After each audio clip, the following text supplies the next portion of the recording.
кылбайлы, алдап ырыс кыланбайлы туугандар. Арам нерселерди таштайлы. Шектүү нерселер биздин алкымыздан өтпөсүн.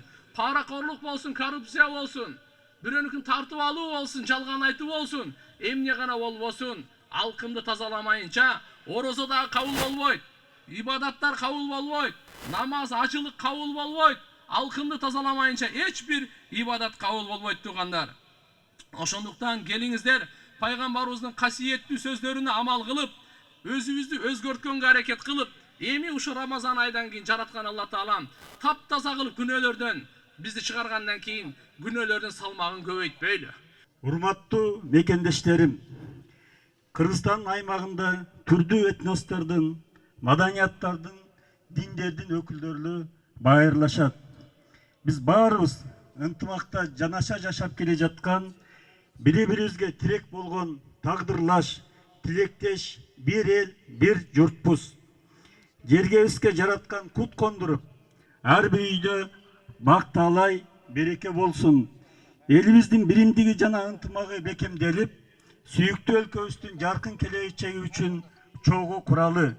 Ардактуу мекендештер, мына ошол улуу орозо айт майрамы ар бир үйгө ырыс кут, өлкөбүзгө биримдик алып келсин.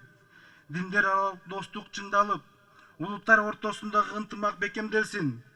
Дүйнөгө тынчтык орноп, Кыргызстаныбызда жакшылыктар арбын болсун. Кечиримдүүлүк менен пейилдик жарандарыбызды жаңы турмушка жетелеп, араздашкандар азайсын. Сами'аллаху лиман хамида.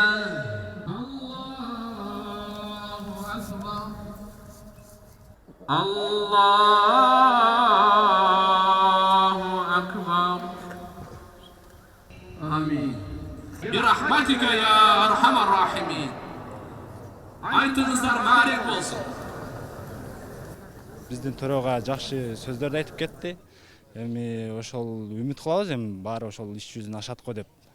Баарына ден соолук, иштерине ийгилик, эл үчүн кызмат кыла беришсин. Мамлекет жетекчиликтерине бекем калыстыкты, бекемдикти, андан бөлөк адилеттүүлүк эң башкысы. Кыргыз элибизге тегиз караган, кыргыз элине тиешелүү көйгөйлөрдүн баарын тегиз элдин пайдасына чечкен жетекчилерди каалайт элем.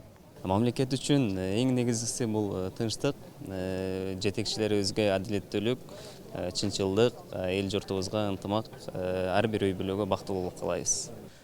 Ар бир үйгө береке берсин, ден соолук, узун өмүр, бакыт таалай ушул орозобуз кабыл болуп, жакшы тилектер, жакшы ойлор менен бүгүнкү дасторкондун үстүндө чай ичип, жакшы отуруп, дагы бир жолу айтыңар майрек болсун демекчимин.